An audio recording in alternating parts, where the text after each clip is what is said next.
What is going on, everybody? It's your boy Pop Bear, aka the Brand Man. Today, we have ourselves a serious treat. Yes, this is called Amber. It is going to be the greatest series this channel or any channel on YouTube has ever seen.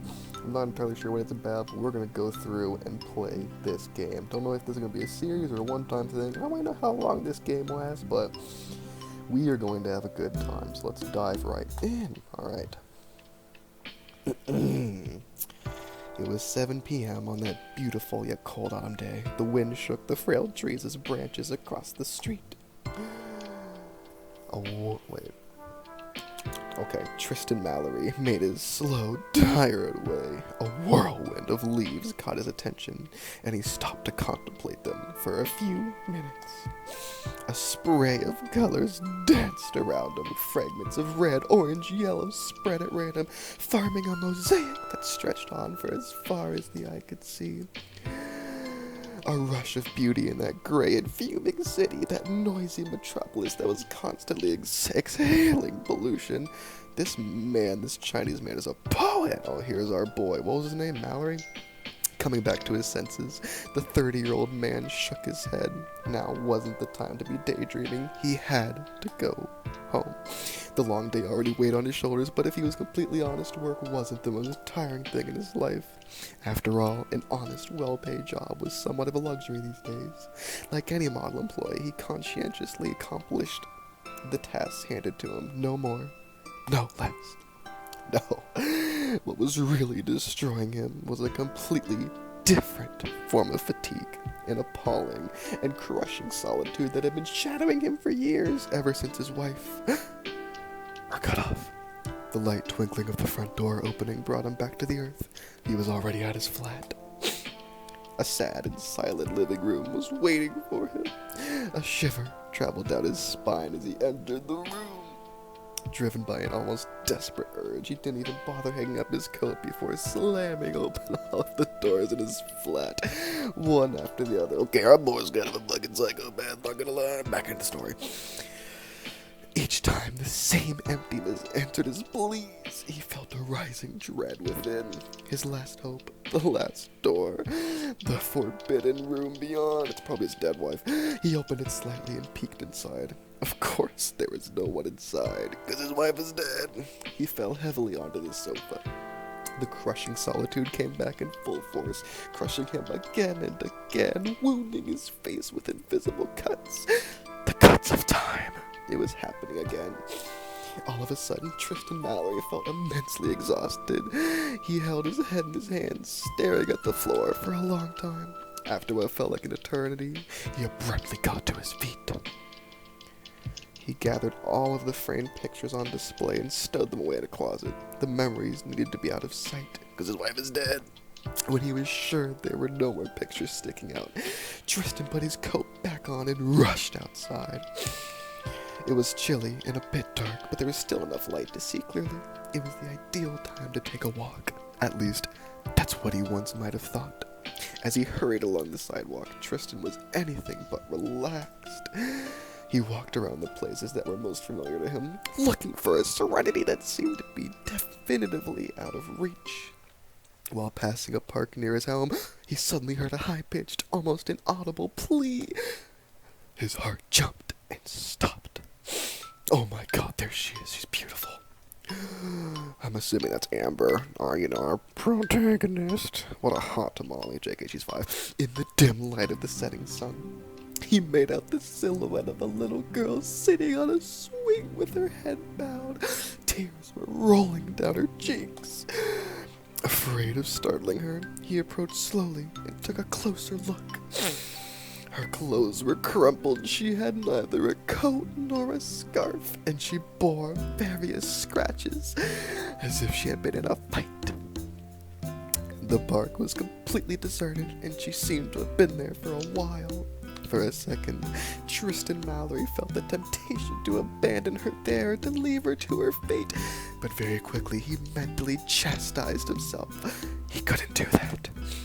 So he placed himself in front of her and asked in a soft voice, "Is something wrong?" At first, the little girl seemed not to hear him. She choked on her sobs, hiccuped, and shuddered. Patiently, Tristan Mallory stroked her hair and repeated, "Why are you crying? What happened?" It took her several minutes to calm down a bit, but eventually she wiped away her tears and answered with a faint voice interrupted by sobs, I don't know. I think I've lost something important, really important, but I can't remember what it was." Tristan Mallory sighed, feeling a mixture of compassion and pity. She seemed so lost, so vulnerable. He wanted to hold her so tightly that her sadness would melt away, but at the same time, a voice within was telling him that he shouldn't be too forceful. That he should be aware of her vulnerability. So he tried to stay composed and look reassuring, yet in front of this sad little girl, he did not feel confident at all. "Are you all alone? Where are Mommy and Daddy?" I don't know. "Do you live far away from here?" I don't know. "What's your name?" Amber. "Well, Amber, you can't stay out here, out in the wind. You're gonna catch a cold eventually, and you don't want to get sick, do you?" No, I hate being sick. "See, you've got to warm yourself up somewhere. It'll be night soon." But I don't know where to go. "In that case, what do you think about going to my place? It's not far away from here. It'll be a much better place to sleep than this swing." Amber seemed wary, but she had no other choice but to follow him. He gently reached a hand to her, and for the first time, she lifted her eyes. They were washed out, blurry with tears and hesitant. He thought it a good idea to force a smile to appear reassuring.